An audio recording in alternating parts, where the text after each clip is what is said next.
বাংলাদেশের প্রতি ৩ জন স্মার্টফোন ইউজারদের মধ্যে একজনের ফোন ম্যালওয়্যার দ্বারা আক্রান্ত। পুরো পৃথিবীতে যত হ্যাকিং হয় তার 40% হ্যাকিং হয় এই যে আপনার আমার স্মার্টফোনে। আরেকটা ভয়ঙ্কর স্ট্যাটিস্টিক্স দেই, শুধু বাংলাদেশে প্রতিদিন 500টারও বেশি ফিশিং অ্যাটাকস হয়। আমি যে স্মার্টফোনটা ব্যবহার করতেছি, ভাই এটা কতটুকু সেফ, কতটুকু সুরক্ষিত জাস্ট একটু ভাবেন। আপনার ব্যাংকের ওটিপি, আপনার পাসওয়ার্ডস, আপনার পার্সোনাল ছবি, ভিডিও, গোপন তথ্য এগুলো সব যদি হ্যাকারের হাতে চলে যায় তাহলে কি হবে?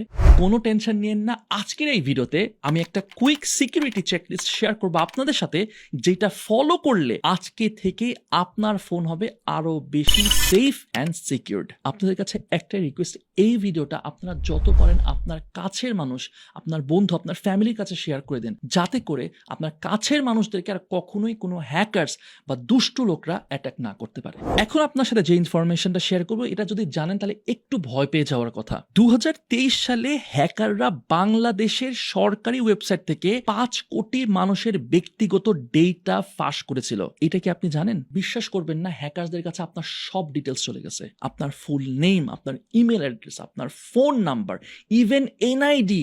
ক্যান ইউ ইম্যাজিন জিনিসটা কতটা ভয়ঙ্কর, কতটা ভয়াবহ একবার ভেবে দেখেছেন? কিন্তু সবচেয়ে দুঃখের বিষয় হচ্ছে আমরা এগুলোর ব্যাপারে অ্যাওয়ার না, আমরা সচেতন না। আমার নাম্বার, আমার ইনফরমেশন যে লিক হয়ে গেছে আমি জানিও না, আমি জানি না কিভাবে আমি এটাকে ঠেকাতে পারবো। কিন্তু আপনি চাইলে এই জিনিসটা ঠেকাতে পারবেন। অনেক সময় অনেকে যে কাজটা করে থাকে, আননোন সোর্সে কোনো একটা লিঙ্ক ক্লিক করলো, সেই লিঙ্কে ক্লিক করে কোনো একটা ফাইল ডাউনলোড হয়ে এলো, বাস এখানে কিন্তু আপনার গেম ওভার। শুধুমাত্র এই ছোট্ট একটা ভুলের জন্য কি হয় জানেন? আপনার বা আপনার কোনো প্রিয়জনের ব্যক্তিগত ছবি, bank account information, even password টেলিগ্রামে পাবলিকলি লিক হতে পারে। সো আমি আপনাদেরকে কুইক একটা সিকিউরিটি চেকলিস্ট শেয়ার করছি। এখানে একটু দেখেন তো যে আমরা কয়টা জিনিস মেনে চলতেছি।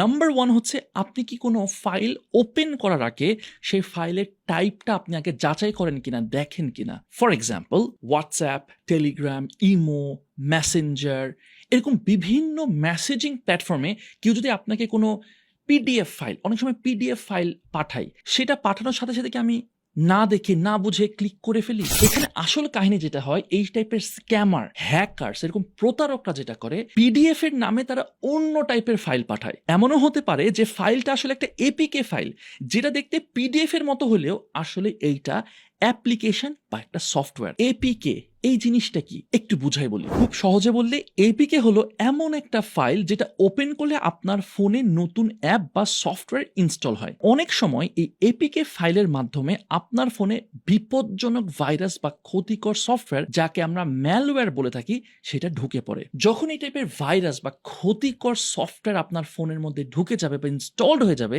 তখন কি হতে পারে? আপনার ফোন স্লো হয়ে যেতে পারে, আপনার ফোনে থাকা সকল ইনফরমেশন যেরকম আপনার ছবি, ভিডিওস, পাসওয়ার্ড, সেন্সিটিভ ইনফরমেশন এগুলো লিক হয়ে যেতে পারে। এমন কি হ্যাকাররা আপনার অজান্তেই আপনার ক্যামেরা বা মাইক্রোফোনেরও অ্যাক্সেস নিয়ে নিতে পারে। তাই অপরিচিত বা আননোন সোর্স থেকে ফাইল পেলে ওপেন করার আগে অবশ্যই সেটা ভালোভাবে যাচাই করুন। এইখানে আমি আপনাদের সাথে একটা গুড নিউজ শেয়ার করি। সো রিসেন্টলি আমি জানতে পারলাম যে ইমো, যেটা একটা অনেক পপুলার মেসেজিং অ্যাপ, যেটার মাধ্যমে বাংলাদেশ এবং গ্লোবালি অনেকে ইউজ করে, তারা সিকিউরিটির উপরে অনেক জোর দিচ্ছে। এতটাই জোর দিচ্ছে যে তারা পরপর 2024 এবং 2025 সালে গুগলের ইন্ডিপেন্ডেন্ট সিকিউরিটি রিভিউ ব্যাজ অর্জন করেছে, যেটার মানে হলো আপনার সকল ইনফরমেশন যেমন ছবি, মেসেজেস, ফাইলস সবকিছু সেফ থাকবে ইমোতে। আরো যে জিনিসটা আমার কাছে ভালো লেগেছে, দেখেন ইউজুয়ালি মেসেজিং অ্যাপ বা এগুলো প্ল্যাটফর্মে প্রচুর হ্যারাসমেন্ট হয়।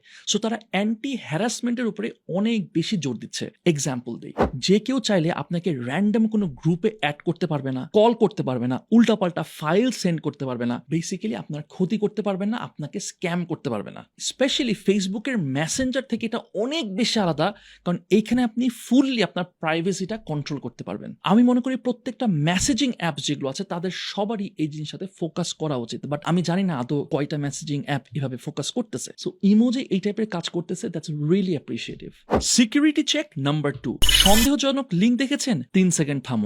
রাত 11টায় হঠাৎ একটা এসএমএস আসলো, আপনার বিকাশ অ্যাকাউন্ট ব্লক হয়ে গেছে, এক্ষুনি ক্লিক করুন। তখন আপনি কি করছেন? আপনি ভয় পেয়ে যাচ্ছেন, এবং আপনাকে ভয় পাওয়ানোটাই তাদের উদ্দেশ্য। আপনি ভয় পেয়ে প্যানিক করে তাড়াতাড়ি ক্লিক করে ফেলতেছেন। এখানে একটু থামুন, 3 সেকেন্ড ভাবুন। আজকাল অনেক ফিশিং লিঙ্ক এমনভাবে বানানো হয় যেন মনে হবে যে এটা আপনার কোনো ব্যাংক অ্যাকাউন্ট থেকে আসতেছে, আপনি যে ব্যাংক অ্যাকাউন্ট ইউজ করেন সেটার ওয়েবসাইট অথবা কোনো এমএফএস। একটা এক্সাম্পল দেই, ধরেন এই যে bikash.support.com থেকে কোনো মেসেজ আসলো বা ইমেল আসলো, অথচ সাইটটার স্পেলিংটা আপনি খেয়াল করবেন, bikash.com, এই স্পেলিংটা ভালো করে চেক করবেন। আপনার ব্যাংকের নামও কিন্তু ব্যবহার করতে পারে এবং একটু 19-20 এদিকে একটু স্পেলিং কিন্তু উল্টাপাল্টা হইতে পারে। অনেকে যারা ফেসবুক চালায় তাদেরকে অনেক সময় ইমেল পাঠানো হয় যে তাদের পেজ রেস্ট্রিক্টেড, তাদের অ্যাড অ্যাকাউন্ট ব্লকড হয়ে গেছে। ভাই, এগুলা সব ফাঁদ। আপনাকে খুবই সতর্ক থাকতে হবে। আপনার চেনা জানা প্ল্যাটফর্ম, ব্যাংক, ইনস্টিটিউশন, এগুলার নাম ইউজ করে আপনাকে ফাঁদে ফেলবে। অ্যান্ড স্পেশালি আমাদের ফ্যামিলির মধ্যে যারা একটু মুরব্বী আছেন, যেমন আমাদের বাবা মা, আমাদের চাচা, নানা, নানি, ইনারা কিন্তু বেশি ভালনারেবল। ইনারা এই টাইপের ট্র্যাপে বেশি পড়ে যান। তার কারণ হলো তারা এই ডিজিটাল স্পেসের ব্যাপারে এতটা অ্যাওয়ার না আপনার মতো। আমেরিকার একটা পরিসংখ্যানে দেখা গেছে যে গত 2 বছরে যাদের বয়স 50 থেকে 80, তাদের 75% মানুষ স্ক্যামড হয়েছে। Can you imagine? সো আপনার বাসায় যদি মুরব্বী থাকে তাহলে প্লিজ তাদেরকে সতর্ক করুন, কোনো কিছু ক্লিক করার আগে যেন আপনাকে একবার দেখাই নাই। বাই দ্য ওয়ে, অনেক শর্টকাট লিঙ্কস আছে, যেমন bit.ly, bitly বা tinyurl, এগুলা ব্যবহার করে কিন্তু হ্যাকাররা আপনাকে রিডিরেক্ট করতে পারে ম্যালিশিয়াস সাইটে। সো এটা একটু মাথায় রাখবেন। সিকিউরিটি চেক নাম্বার 3, আপনি কি কোনো অফার, আপনার পরিচিত কোনো স্টোর, কোনো ব্র্যান্ডের দোকান থেকে আপনাকে মেসেজ দেওয়া হলো একটা অ্যামেজিং অফার, ওগুলা দেখে এক্সাইটেড হয়ে না বুঝে কি ক্লিক করে ফেলেন? অনেক সময় এরকম মেসেজেস আসে যে আরং থেকে দিচ্ছে ফ্রিতে হ্যান্ডব্যাগ, দারাজে দিচ্ছে সুপার ডিসকাউন্ট শুধু আজকের দিনের জন্য। এই ধরনের মেসেজেস আসলে আগে বুঝবেন যে এটা কোনো অফিসিয়াল সোর্স থেকে আসতেছে কিনা। তারা যেটা করে, ভুয়া একটা অফার দিয়ে ইউজারদেরকে লোভ দেখাবে, লোভ দেখায় ওখানে ক্লিক করবে। ক্লিক একবার করলেই বাস, আপনার সবকিছু গন। আপনি যে জিনিসটা করতে পারেন, যে ব্র্যান্ডের অফিসিয়াল ওয়েবসাইট দেখতে পারেন, আপনি লিঙ্কস গুলো দেখবেন যে এটা কি অফিসিয়াল আসতেছে কিনা, এখানে কিনা তারা শর্ট কোনো ইউআরএল ইউজ করতেছে কিনা, ফেসবুক পেজ বা তাদের ওয়েবসাইটে কোনো অফার, এক্সিস্টিং কোনো অফার দেখাচ্ছে কিনা, এই জিনিসগুলো কিন্তু একটু যাচাই করে নিতে হবে। নাম্বার 4 হচ্ছে, আপনি কি আপনার পিন কোড বা ওটিপি কারোর সাথে শেয়ার করেন? অনেক সময় র্যান্ডম কল আসে, এসএমএস আসে, আমি বিকাশ থেকে অমুক বলতেছি, তমুক বলতেছি, আপনার অ্যাকাউন্ট ব্লক, অ্যাকাউন্ট ভেরিফিকেশনের জন্য ওটিপি পাঠান, এই পাঠান, সেই পাঠান। অনেকেই এগুলা ট্র্যাপে পড়ছে। এরকম যখন কেউ ফোন দেয় তখন আপনি কি করেন? আমি নিজে ব্যক্তিগতভাবে এমন অনেক মানুষকে জানি যারা হাজার হাজার টাকা হারাইছে এইভাবে করে। দেখেন, ওটিপি হচ্ছে আপনার অ্যাকাউন্টের ডিজিটাল মাস্টার কি। এটা কাউকে দিলে আপনি আপনার মনে করেন যে ঘরের চাবি একজন অপরিচিত কাউকে দিয়ে দিচ্ছেন। সো কোনোভাবেই এইটা শেয়ার করা যাবে না। নাম্বার 5 হচ্ছে, আপনি কি আপনার সফটওয়্যার আপডেটেড রাখেন? অনেকের মধ্যে একটা ধারণা আছে যে আমি ফোন আপডেট দেই না, কারণ ফোন যদি আপডেট দিই তাহলে আমার ফোন স্লো হয়ে যাবে। কিন্তু আপনি জানেন যে আপনি যদি আপডেট না দেন তাহলে আপনার ফোনের নোন ভালনারেবিলিটি এক্সপ্লয়টেশন বাড়ে। হ্যাকাররা জানে যে কোন ভার্সনে কোন বাগস আছে, তাই আপনি আপনার ফোন, অপারেটিং সিস্টেম এবং গুরুত্বপূর্ণ অ্যাপস সবসময় আপডেট রাখুন। নাম্বার 6, আপনি কি স্ক্রিন লক ব্যবহার করেন? এখনো কি আপনি সোয়াইপ করে ফোন আনলক করেন?